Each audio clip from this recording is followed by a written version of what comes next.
Hello, everybody, and welcome to the latest in our continuing series of virtual curator spotlights from Cooperstown. We present in-depth talks about various exhibits here at the Hall of Fame. We're actually not in the Hall of Fame, but we're just outside of Cooperstown as the museum does continue to be closed. But we'll be exploring different exhibits week by week and revealing some of the interesting stories behind the exhibits and the artifacts contained within them. My name is Bruce Markison. I work for the Hall of Fame in the Education Department. And today we're very glad to have as our guest our friend John Odell, Curator of History and Research at the Baseball Hall of Fame. And John will offer us his insights into this exhibit. He was the lead curator on it. John, thanks for joining us today. How you doing? Bruce, I'm doing fine, thanks. And I'm thrilled to be able to join you. This was a labor of love. And I have to say that one of the great advantages of working at the Hall of Fame is that when I go to work and am doing something like researching baseball cards and getting paid for it, I know I have one of the best jobs in the entire world. And I appreciate that. I acknowledge it. And I think it's just, I'm pleased to be here and thrilled to be able to work at the Baseball Hall of Fame. John, the exhibit is called Shoebox Treasures, looking at the history of baseball cards and the hobby of collecting cards. There used to be an exhibit. Some of our previous museum visitors may remember an exhibit that was at the museum for many years. Then that exhibit was taken down. For a number of years, we did not have an exhibit centered on baseball cards. What was the motivation? What was the impetus to bring back, not only bring back an exhibit, but make it much more detailed, make it much more theme-oriented? So, Bruce, the impetus really was the fans of the Baseball Hall of Fame. We pay really close attention to the feedback that we get from the hall, at the hall, and that feedback comes through our Facebook, through Instagram, through emails, comments that we receive at the hall. And when we took that old exhibit down, it was really quite long in the tooth and didn't have a lot of content, not academic, educational, and enjoyable content. It was simply a display of old baseball cards, which there's some value to, but we wanted to do more. When it came down, we really heard about it from a lot of people who said, I really enjoyed that. I appreciate that. Baseball cards are one of the ways that I got first involved in baseball.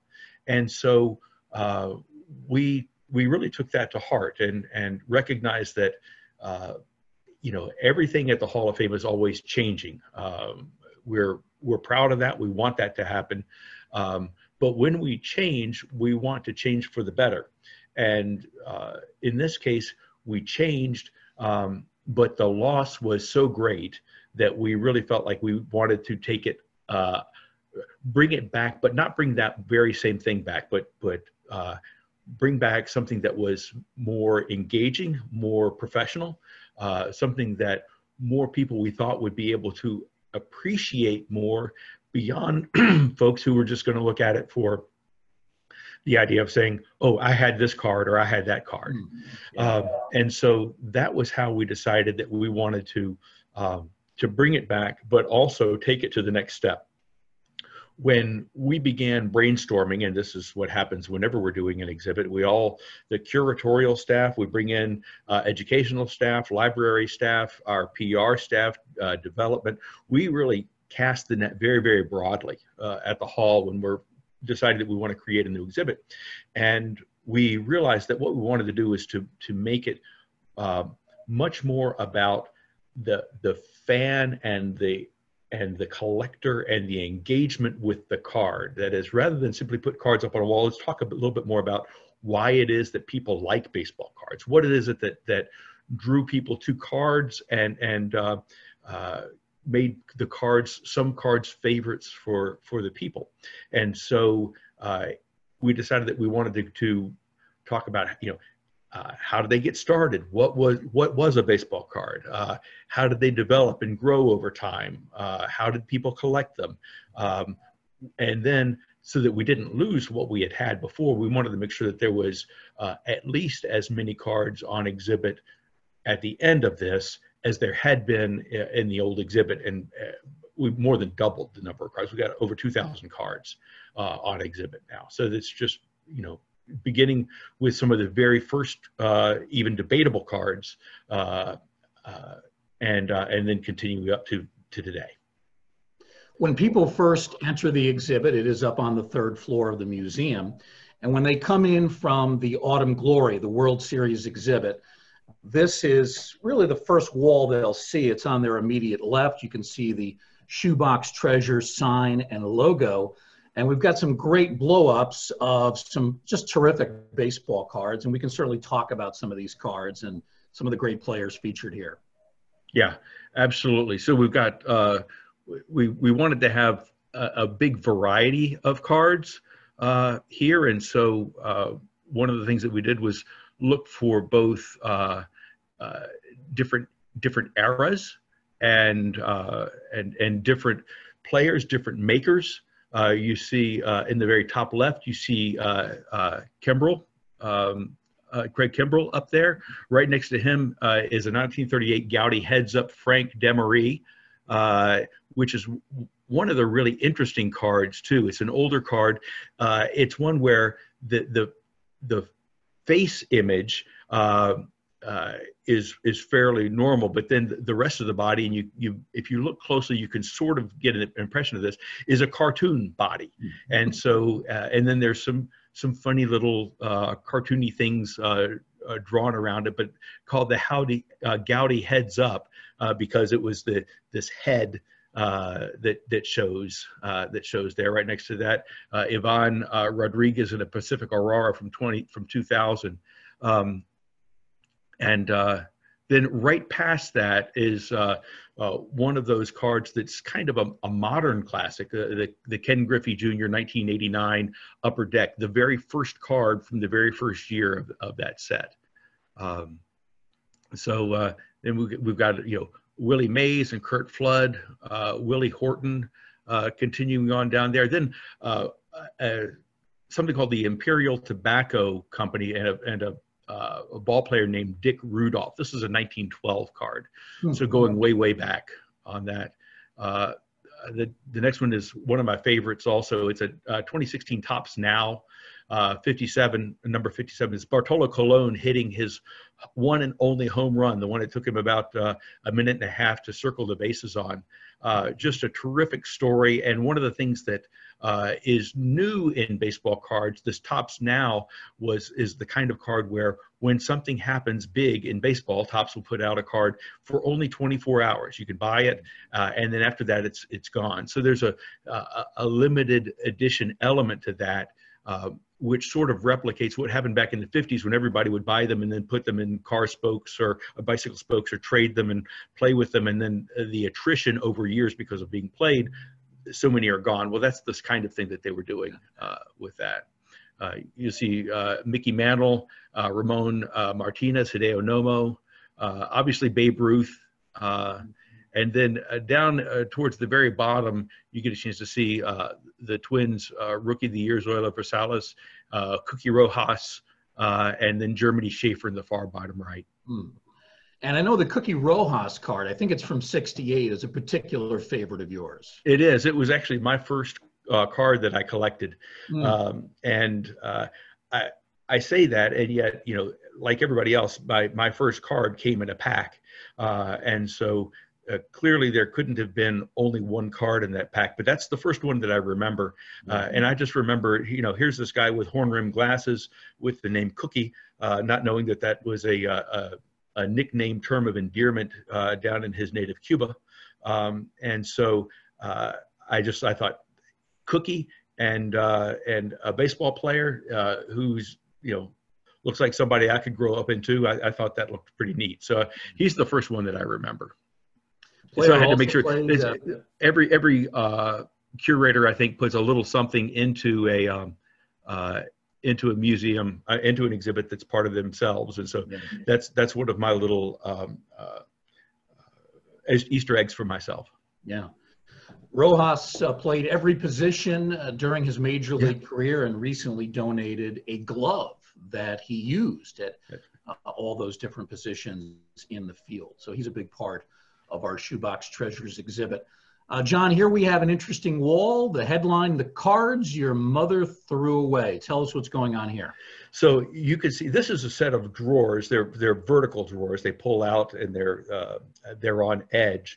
But beginning in the 19th century and then continuing all the way up until, well, 2019 right now. As soon as we get back into the museum, we're going to be able to add the 2020 set. But baseball cards throughout history. And it's not every single card, but it is a pretty good sampling of a whole lot of sets through there. So most sets will have a handful of cards or so in there. But this is where you get a chance to go through, and if you're a child of the 50s, you can pull it out and see the tops of the Bowman cards from your favorite year, 1953, whatever. Or if you're a 60s guy, you can go there, 70s, 80s, 90s, all the way up. And if you're one of them, if you're a 10-year-old, a 12-year-old kid, you're coming because you're ordinarily, with your little league team, you're coming up to the Dreams Park in Cooperstown, and you want to see the cards that you're collecting, just last year or this year, you can just pull out that drawer. So it's one of our favorite elements that we were really thrilled. We actually stole that element from the National Postal Museum down in Washington, D.C., right next to Union Station. They had something very similar. We looked to them actually for a lot of inspiration because what they have, postage stamps, is essentially what we have. That is small, flat pieces of imagery. But there's a lot that you can do with that if you open your mind and open your ears and your eyes and look at these kinds of things through the lens of those who love them. Roughly how many cards, John, are contained in those drawers?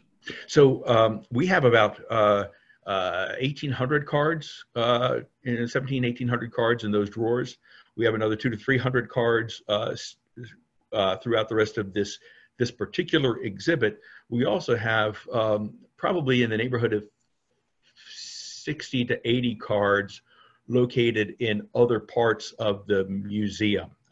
We use the cards not just as a graphic element, which we do that some, but it's an opportunity. I'll call out down in our whole new ball game area to show things that you can either tell people or you can show people. In the museum field, we like to show people, and so we have the all black Pittsburgh Pirates lineup from 1971, and so we could either tell people, oh, there was an all black lineup from the very first time that 9 black players took the field. And I say black rather than African American because they weren't all African American. They were Cuban and Panamanian.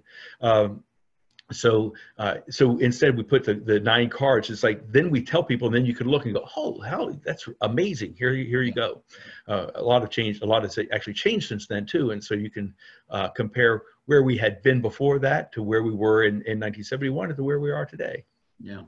So in addition to the well over 1,000 cards in Shoebox Treasures, you referenced a whole new ball game down on the second floor. And that exhibit has over 70 cards on display. So baseball cards are a big part of multiple exhibits. Obviously, they're the focus of Shoebox Treasures.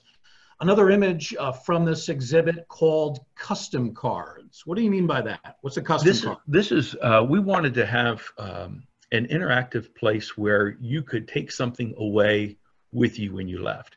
And what we did was we worked with a company to allow you to create your own baseball card. And that's what this area is. You see the green screen, pardon me, there to the left.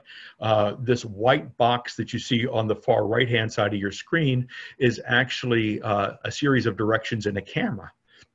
You stand in front of the green screen, press the button, it takes your picture, and then you key in your name, your favorite team, your position, and your email address, and it automatically emails you this set of 6 cards to your email that you can then keep for yourself as a memento of your time in Cooperstown and at Shoebox Treasures.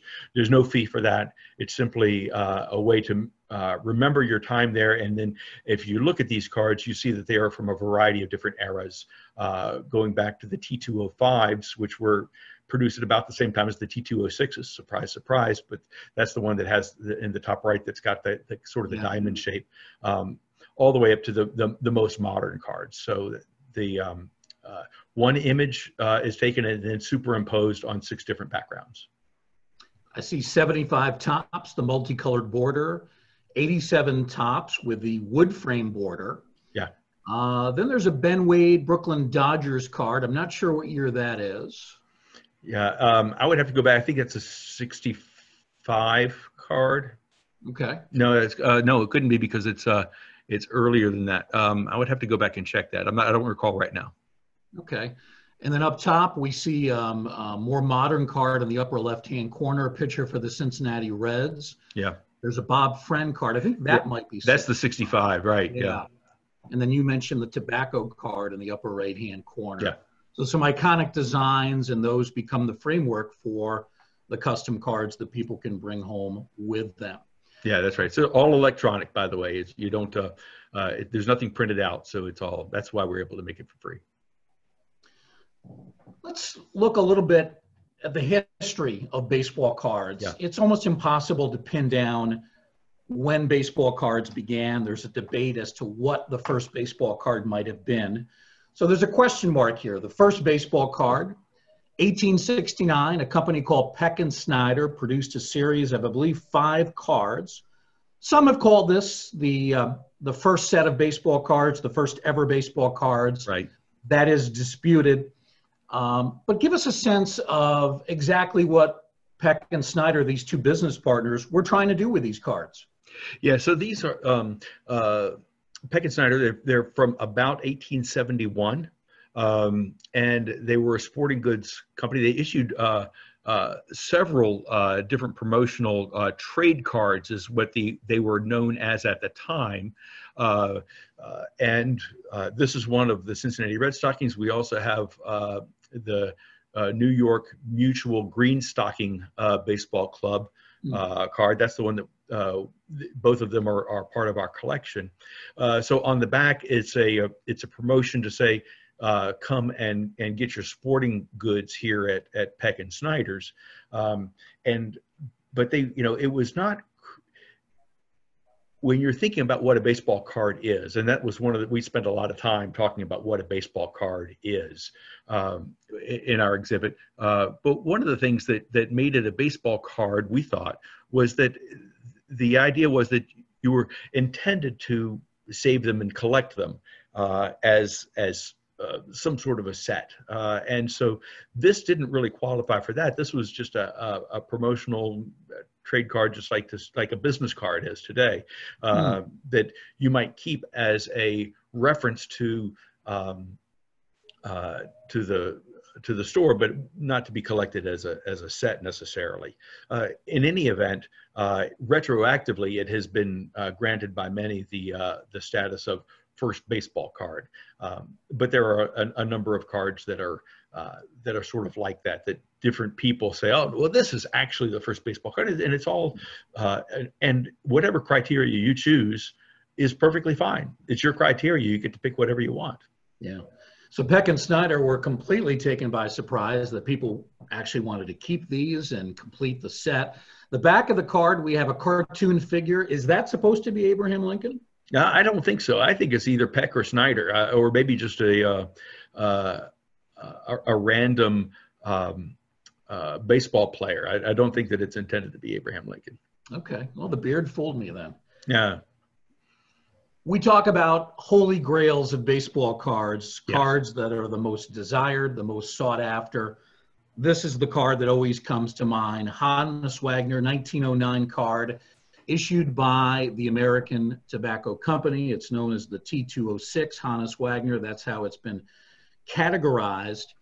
The card became rather scarce under unusual circumstances. Tell us the story behind that, John. So I will begin by saying there are a number of stories about this.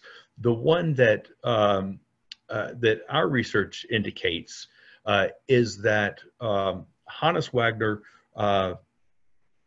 had this card withdrawn. So the American Tobacco Company, in an effort to promote its tobacco wares, put out this, what is today called the T206 series. That was a name and number given to it many years later by a fellow named Jefferson Burdick, who was the first cataloger of all cards, of all paper ephemera, and an amazing, amazing gentleman who really gave us the roadmap to understanding all of cards and printed American ephemera. In any event, American Tobacco Company put out this set, but they had failed to secure Wagner's consent. That is, they did not have their contract with him. They needed to have a contract with him. We have found in the Sporting News a report around 1912, which was at the tail end of this T206 run, in which the reporter talks about how Hannes Wagner did not agree to receiving the amount of fee that he would have gotten for this. He just didn't want it, for whatever reasons that we don't know what they were. He didn't want to have his photo made into this card. And so he actually ended up paying the guy whose job it was to get his name on a card. He paid him the commission that he would have gotten. We don't think that he was against tobacco and tobacco cards. Later on, there are plenty of images of him of him chewing tobacco in a tobacco card. I mean, in a bubblegum card. So the idea that he didn't want kids to collect them is, I don't think, is correct, because this was before he had his card withdrawn before they became popular. So in any event, he had his card withdrawn. American Tobacco Company didn't get all of them out. There are probably about 60 out there on the world. And at its condition, the Hannes Wagner T206 is always the most expensive card out there. So that if you're looking at and all these cards are graded from authentic, which is the lowest, to 10, unless you're Spinal Tap, and then it's at 11. And you get a chance to say, okay, but at an 8, the Hannes Wagner is more expensive than a Mickey Mantle at an 8, or an Eddie Plank at an 8, or Ken Griffey at an 8. So it's not the rarest card. There's about 60 of them. Now, it's just not a lot, but there are cards that are rare, but it is the most desired. Right. It is a card that once went at auction for $3.2 million. That's right. At the Hall of Fame, we are lucky enough to have 2 of these. We do. We have 2 of them. One of them on exhibit here in Shoebox Treasures, and then the other one currently in storage. So we're able to use it at some point in the future if we wanted to use it for something else. Or it's just nice to be able to have one in your pocket, so to speak. Yeah. Some people might notice the Pittsburgh on the front of the jersey. There's a couple things there. First of all, it's spelled the old-fashioned way, not with the H at the end, but just with the G. That was a custom of the time. And that Pittsburgh actually superimposed onto the jersey, because the actual photograph that was colorized, there's no Pittsburgh on that jersey. Right. Yeah. That's right. So it's an artist's, the artist took a little bit more liberty, maybe to make it, perhaps to make the jersey a little bit more interesting looking. But the Pittsburgh uniform that this photograph was taken from does not have the word Pittsburgh across it. So it's one of those neat stories which talks about how these are little bits of artwork. All to themselves. They're tiny little treasures. That's why we call this Shoebox Treasures. They're little masterpieces. For those watching on a typical computer screen, the card is not nearly this big in actuality. It's very small. It's smaller than the cards that are put out now, which are 2.5 by 3.5 inches. Just a small piece of cardboard, but depending on the condition, can be very, very valuable. Yeah. Now, we talk about the rarest baseball card. And if there's only one of a card, well, that means it's at least tied for the rarest card out there. And we think this one qualifies. Casey Stengel, 1923 Maple Crispette. Tell us what this is about. So Maple Crispette was a Canadian candy that went in, that used, as many products did, used baseball cards to sell their product. And so as a well, it was a sort of a bonus that you received when you got the Maple Crispette candy. And there was a set of these. You see the Casey Stengel has a 15 on the bottom right hand corner. On the back of this card, it said, turn in a full set in order to get a bat or a ball or a glove. And so most of these cards were then bound up and sent back to get a bat or a ball or a glove. But there's only one of these Casey Stengels. As a matter of fact, there is every reason to believe that this was the, and it won't surprise you to know, one card was short printed so that they would know that there was only a certain number of sets of prizes that they were going to give away for anything. And so you had to have the Casey Stengel, you had to turn it in along with the rest of the set. So it was very easy to get the rest of them. This is the only Casey Stengel known still to be in existence. So Bruce, you're absolutely right. Everything is either tied for first, for rarest, or if you don't know that there are any, I suppose that's even rarer if it no longer exists, but you think that it used to. But in terms of being able to actually own, this is tied for the rarest.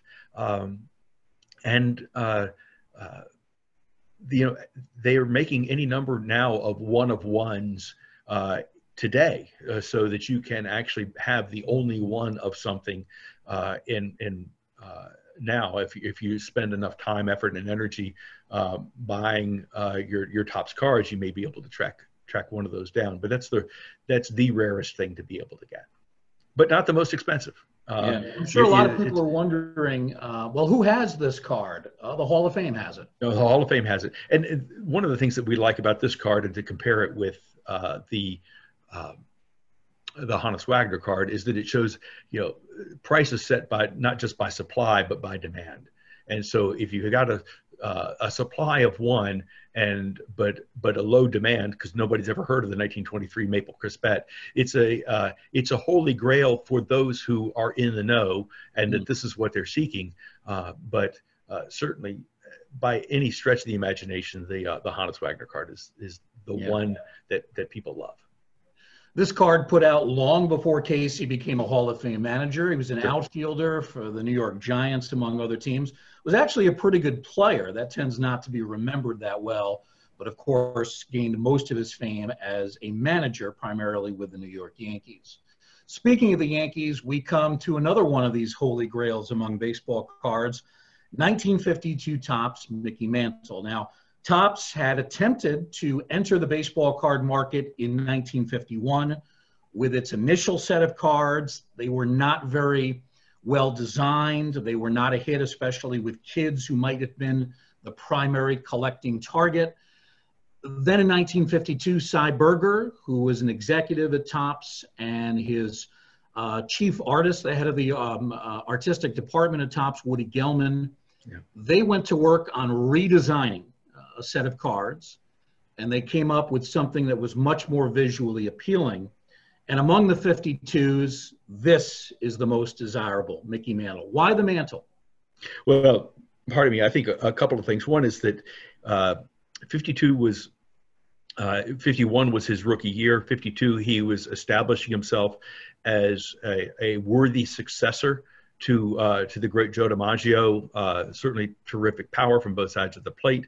A good homespun Midwest boy, come to New York to make good, handsome, and charismatic. Everybody who encountered him, found that he was, just a terrific fellow to be around. And when you're the star of a great ball club, then that's a great place to be. One of the things that is kind of interesting is that among baseball card collectors, usually it's the rookie card that everybody loves. In this case, the rookie card actually is by Bowman. And I think we've got a picture of one of those coming up in a little while. But this is the one because there was a big baseball card war between Topps and Bowman, and Topps ended up winning. The Mickey Mantle 52 Topps becomes the premier one. And now this is one of those situations where a little bit different from the Hannes Wagner. There's actually, relatively speaking, a lot of 52 Topps Mantle cards out there, but in this case, it's all about the condition. So you can obtain it at pretty much at any show that you go to. If you want to buy a Mickey Mantle Topps, you can. You can't do that for Hannes Wagner, but you can for the Mickey Mantle Topps. But there's sort of a logarithmic curve when you're talking about the pricing on baseball cards. So the lower priced cards, the poorer quality cards, 1 through 5, 6, 7 are on part of a curve, and then at 8, 9, and 10 it just zooms straight up. And so those 9s and 10s, those are the ones that are the rarest ones. Those are the ones that when somebody is trying to establish their best set, that's what they mean, is, and that's corners all sharp, centered left and right. And to be honest, most of the times when a card, especially at this time and all the way up until fairly recently, when a card came out of the package, the best it could be for the most part was a 7, because they would be off cut just a little bit left or right. No, they weren't grading them that way at that time. That's the way we grade them today. But if you can open up a card from 1952 Topps, just that has been found in a warehouse, you open it up and you would find 7s in there, 7s and 8s. You wouldn't find 9s and 10s most of the time. Wow. Very interesting. This image that we have here, the way it's cropped, looks a little bit off center. Yeah. I think in actuality it was probably, it had a little more of a border on the right side, but it's just been cropped in such a way that it does look a little bit off center. And for a real I think it's entirely possible, Bruce, that that is exactly how this particular image is, that this particular card would have been printed off a little bit to the right and down just a little bit, so that our borders on the left and top are a little bit heavier. And you would be perfectly satisfied with that card. That, it was made for 1 year. It was made to play with. It was a toy. It was something to enjoy. And I mean, you would say you wouldn't, wreck it, but you wouldn't go, oh, this is no good because look, the balance is off. It's off left and right. The cards back then were all hand cut, correct? No, they were machine cut. These are machine cut, but the printing process, the registry was, or the cutting process and cutting registry was not as precise. And it was a function of, what are you looking for? Well, in this case, sometimes you're looking for the best card, and if this left and right, top and bottom thing is not something you're measuring, clearly we've all seen miscut cards where you cut into the image. That's not what you're looking for. But you mentioned a moment ago, John, the Bowman card for Mickey Mantle, and that leads us into a very interesting part of the exhibit, the so-called gum wars of the 1950s. You have the Bowman Company, which was the more established, and the newcomers, Topps, which came on the block in the early 50s. Tell us about that. So Bowman actually had the name, also had the name Play Ball. If you've seen, that was the previous brand name that the Bowman company had in the late 40s. They just changed over to their own name in the early 50s to Bowman, and they actually had the jump and had more players under contract and more players under exclusive contract than Topps did. But the Topps company simply beat them out in the marketplace. And this is a terrific example of just looking at, if you're in the marketing company, if you're looking at marketing as a profession, to see these two companies giving out essentially the same thing, gum with cards. And so that's what they have. And the price points were the same. I have no idea what the quality of the gum was, but I'm going to presume that it was pretty close to the same.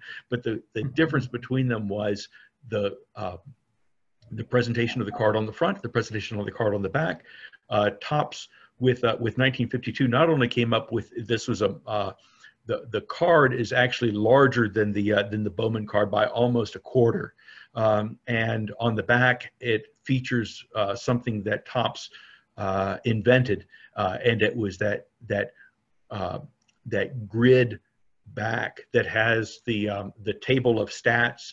It has the biographical information. It had a little personal information. Do you know? Here's the hobbies. A couple of years later, we end up getting the cartoons are added to the back. Those are all Topps inventions.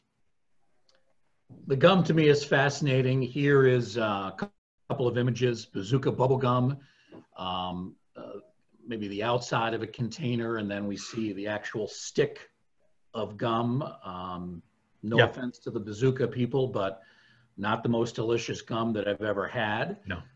Kind of a hard stick of gum. You never know how long it had been sitting in that pack at the pharmacy or the drugstore or whatever kind of store you were getting the cards from.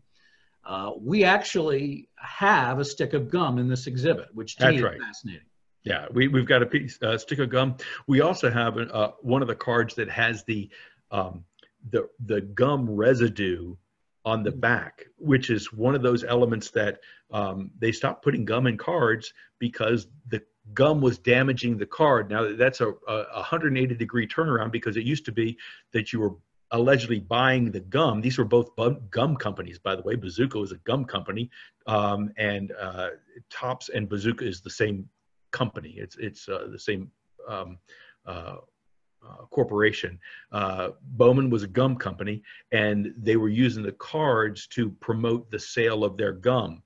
Later on, they end up becoming gum that you would get with the cards, and then I think it's about 1980, 81 that Topps ends up pulling the gum out of the card. No, maybe 90. In any event, takes the gum out of the card for its basic set because it was damaging the card. So that's, a 180-degree turn. Yeah, Bruce, I got to tell you, I'm in agreement with you. I would eat that gum until, the minute and a half that it had flavor, and then I would chuck it. So it's somewhere down in behind the 7-Eleven, which is where I would get my cards. Yeah. And Topps came to realize that it was the cards that the kids really wanted first and foremost, and the gum was the extra, the throw-in part of the equation. Here's a very interesting item that's in the exhibit. We have a 1955 Sandy KOUFAX card, and then we have a piece of art next to it. Both of these items are in the exhibit. Explain what's going on here, John. Right. So on the we have the Sandy KOUFAX card there on the left, and this was a wonderful card. I love it. It's one of those that has both images. It has two images, Topps two images on it. It's got the signature on it. It has a logo on it, and then in 2018, Tim Carroll, who is an artist, created this 1955 Sandy KOUFAX card mosaic. This actual piece of artwork hold on for a second, I've got my information right here. I think, is 2.5 feet high, 3.5 feet wide, and it's entirely made only of baseball cards, cut up baseball cards. So when you look in really closely on this, everything that you see, left, right, top, bottom, all the way around, is only made out of baseball cards. And so it's just the story of Tim is that he figured out, he was a baseball card collector, loved baseball cards, was collecting in the like so many of us in the 80s, 90s, and 2000s, and saw the prices of the Hannes Wagner's. He talks about this in one of the interviews, Hannes Wagner's going for $1 million, and he knew that his entire collection didn't come close to that. You'd love to be able to, I would trade my entire collection for one Hannes Wagner card. Well, he couldn't do that, but he got the idea of creating his own Hannes Wagner card by cutting up some of these, we call it the era when baseball cards really exploded and they had so many cards that were being made. We call them the junk wax era because they just, for the most part, are not worth the cardboard they're printed on, unfortunately.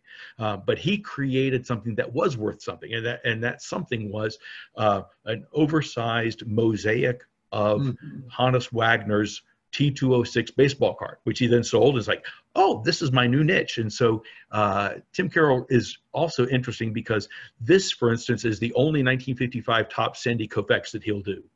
So nobody else can get that. So he limits himself to the entirety of the baseball card world, but will only do one example of that. So not only would it be unique anyway, because no two mosaics would be alike, but this is the only one that he did. We contacted him actually and asked if he would donate one, and this is what he donated to the Baseball Hall of Fame for this exhibit. We're really thrilled to be able to have that. So it's a unique element that took the art of the baseball card and then built upon that, leveraged that, used that as a springboard to create a new kind of art. Really fascinating is the left side of the mosaic, the yellow. And if you look closely, those are checklists. Yes. Checklist baseball cards. That's great. Yeah. So those are the ones, that you would either toss or fill in very meticulously. If the first one you got, you would fill in, or at least that's the way I did it. Yeah. The first one I would get, I would fill in. Then after that, it's like, they're useless. And so they are among the scarcest of cards because you didn't need multiples of them. You only needed the one that you were doing your checklist on. And so, and nobody's going to take 10 of those for one Sandy KOUFAX or, name your baseball card, your baseball player. Nobody wanted them. So it's odd and peculiar, the kinds of things that are actually fairly expensive on the baseball card market. But mint or pristine checklists are among those that are disproportionately expensive. Hold on to those checklist cards.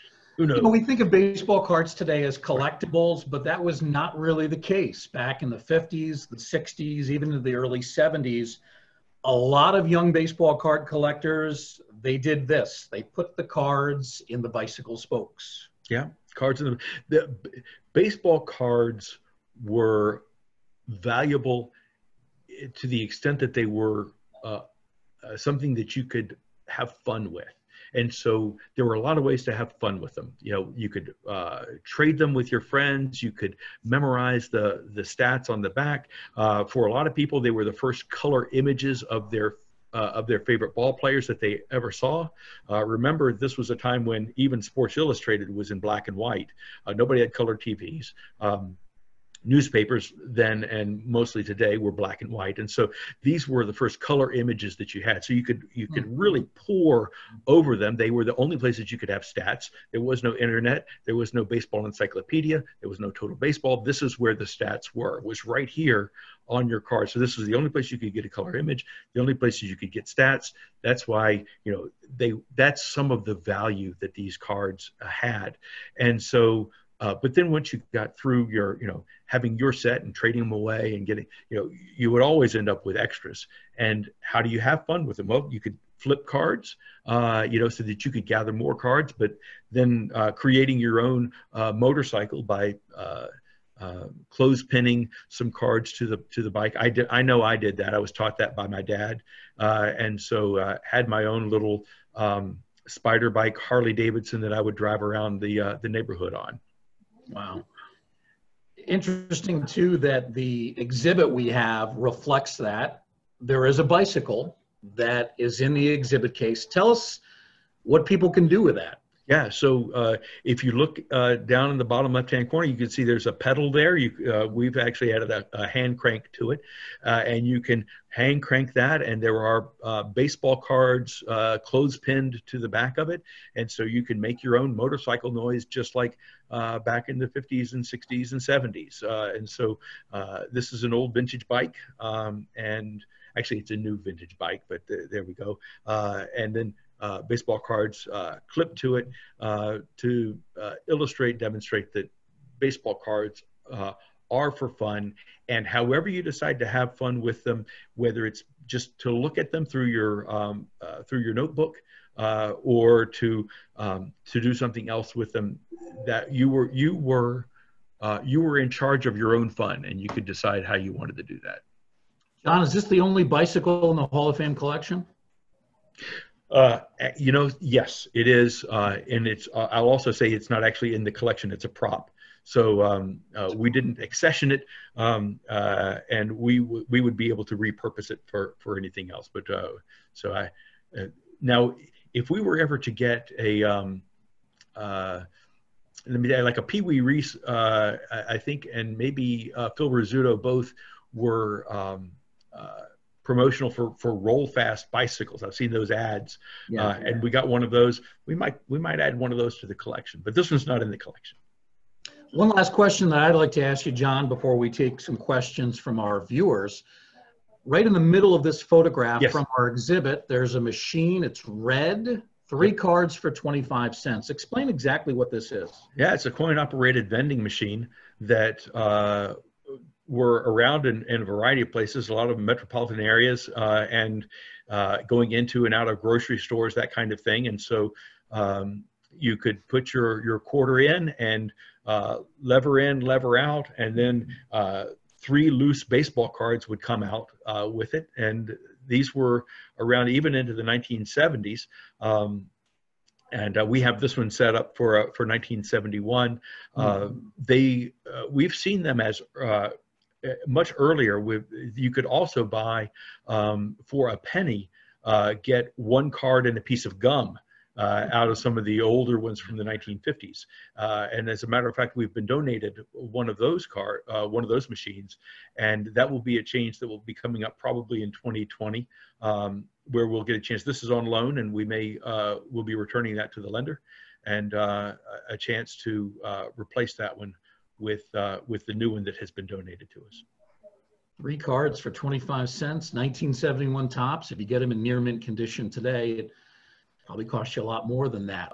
Actually, I do want to get to the GRIFFEY card. Upper Deck was responding to a lot of different issues with their initial set that they came out with, and making Ken Griffey Jr. A young, smart, charismatic 5-tool baseball player who, when you watched him play, you felt joy yourself. That was what Upper Deck went for. Yeah. He had not yet played a game in the majors by this time. That's correct. That's correct. He had been drafted #1 overall, consensus, pretty much #1 pick by everybody, and the Mariners were smart enough to recognize that, and so he became the face of Upper Deck, and certainly a terrific face for Upper Deck. Couldn't have been chosen. Better one. He's so young here. He looks like he's about 14 or 15. Yeah, well, he's 18. Years older than that, but he's pretty young. Yeah. Got a little bit of a mustache there. A little bit of a mustache. Yeah, very good. We'll take a few more questions from our viewers. David Lusander wants to know, what's an example of something the curators did differently to give this revamped exhibit, Shoebox Treasures, more intellectual or academic heft? Yeah, that's a great question. And so what we did was, one of the things we did was research the whole process. And so when you go through the exhibit, you will get a chance to see us talk about how cards were designed and produced, talk about the process by which they were distributed, some of the successes and failures of cards, and talking more about how people collected them and saved them and preserved them, and the whole idea is just to be much more 360 degree, so to speak, about baseball cards from from the first time that somebody thought of baseball cards until the kind, and talking about the different kinds of collecting that are taking place, the collecting that takes place today. So those are the sorts of things that as curators we were looking to do, was to make it a little bit more enjoyable for folks who never thought that there would be anything in baseball cards that would be of any interest.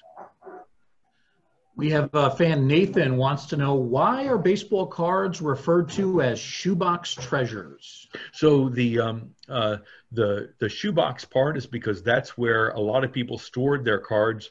Many of our younger viewers might not know that we didn't always have binders with acid-free sleeves that we could put cards in. That was an invention that took place later on. Before that, you had to have some place to store them, and shoe boxes seemed to have been the main thing that people did, and it was to store them. And we have in our collection actually a variety of different shoe boxes that one of our former staff members used back in the 1970s, and he wrote on the side 1977 tops. These were the cards that he had, and he had it separated out by year. And so the treasures part is that you just never knew when you opened up a baseball card set, what cards were going to be in there. And so you're going through and you find these precious gems of cards, and then you treasured them, you stored them, you kept them, and rued the day that your mother, and not to throw mom under a bus, but there you go, threw your cards out. Now, you really should have brought them along with you when you grew up and moved out of the house, but you didn't. You left them back in in your attic or your garage, and they got thrown out that way. That's your own fault. I did something awful to the early cards that we had. I taped them into notebooks, which I thought was great at the time, and then I soon realized this was not the smartest thing to do. Well, you know something, it's all about enjoying them. So it wasn't the smart thing to do in retrospect for the future value of the cards, but if it meant that you could enjoy the cards, then so much the better. So that, it's all about enjoyment. It's about your appreciation of the cards. If you had derived greater joy by having them in your notebook to be able to flip through them, then that was the right thing to do. One of the things that is I wish people could be able to do would be to take a virtual tour of the full exhibit. We don't have that available yet, but I think as soon as we get a chance to get back on track and up in the back in the museum, perhaps we can work something out on that. Bruce, what do you think? I'd like to do that. Absolutely. Yeah. I can't wait to get back to the museum, as a matter of fact. We'll take a couple more questions for John. Stephen Miata said Topps had a superset of about 40 cards back in 1969/1970. Does the hall have any of those on display? We do. We've got a couple of those supersized. They're called Topps Supers. A few years earlier in the 60s, they had some called Topps Giants, which were the same thing. They were about twice the size of regular card, and came either, depending on the year, 1 to 3 to a pack, as opposed to the 5 or 8 to a pack that came along later on. One of the things that's really interesting is that they were actually different images than the Topps, the ordinary Topps card. So they were the information on the back was the same, but the image on the front was different. So if you wanted to get, Roberto Clemente had 2 different images. He had it for the regular Topps card and then for the Topps Super card. So yes, but we do have a couple of those on exhibit there, and thrilled to be able to have some in our collection. All right, final question. It's a good one. It's from Brennan Cully. John, what type of lighting do you use in the exhibit to keep the cards from fading over time? Yeah, so we a couple of things. One is that we have fiber optic lighting for the cards. The lights go off at night so that we're not illuminating them. You're absolutely right. What he's talking about is the quintessential display versus preservation issue that we all have at the Baseball Hall of Fame for all the things that we do. We have a lot of fiber optic lighting that we use at the Baseball Hall as well. We filter it out so that the UV is eliminated. But light itself is an enemy to these. And one of the things that we looked for, quite frankly, when we were doing our exhibit, was to make sure that we weren't putting our one and only cards that were particularly valuable out. So we're also doing some rotation of cards so that we can preserve them. Finally, in our section that we call the Holy Grails cards, we have done a special thing there, and it's that each of those cards is behind a piece of darkened glass. And if you press a button, then the glass is electrically charged. It clears up just like a Polaroid lens does, and all of a sudden you can see through it, and it stays illuminated for about 10 seconds. You get a chance to see the card, a little write-up about it, and then it goes back dark again. And so that instead of being exhibited for hours each day and then the lights turned off, it ends up being exhibited for minutes each day. And so that's how we're able to protect the most valuable of our cards, like that Hannes Wagner card. We want to thank John Odell, our Curator of History and Research at the Hall of Fame. He's been our guest over this past hour. John, it's been great. Thank you. Bruce, it was my pleasure. Glad to be able to do this. Let's do it again sometime. And thank you everybody for joining us. And it's just been a pleasure taking your questions and talking about something that I really love. And I think it's just been a lot of fun. So thanks for coming. Thanks for joining us. We're going to do this again next week. Bruce, what are we doing next week? What is our virtual tour? Do you recall? We're still working on exactly which one. It'll be a different exhibit with possibly a different curator if we don't call on you again. We're still trying to work that detail out. Okay. But I do want to thank you again for your time and your insight. And I also want to remind folks about some programs coming up later this week. Tomorrow, which is Thursday, and that'll be 1 o'clock Eastern time, we're going to do one of our complimentary virtual field trips. It's called Circling the Bases on baseball and geometry. And then on Friday at 11 a.m., we will do the next in our series of virtual voices of the game. Longtime baseball writer and the winner of the J.G. Taylor Spink Award, Jason Stark. He'll be our guest on Friday. John, thanks again. It's been terrific. We really enjoyed it, and we thank everybody else for listening to us, watching us today. Have a great day, everyone. Thanks. Bye-bye, folks.